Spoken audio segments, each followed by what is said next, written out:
all these problems you have can be solved. So enjoy solving your problems. Ingat ya, keputusan sama ada awak dapat A+ atau tidak bukan dalam tangan anda. Tetapi apa yang anda boleh lakukan ialah berusaha.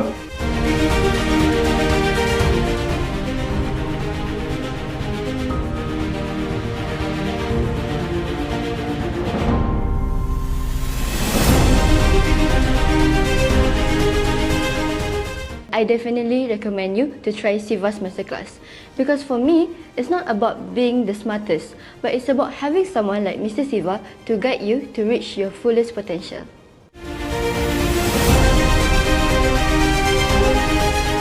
Selagi kita hidup, selagi itu kita berjuang.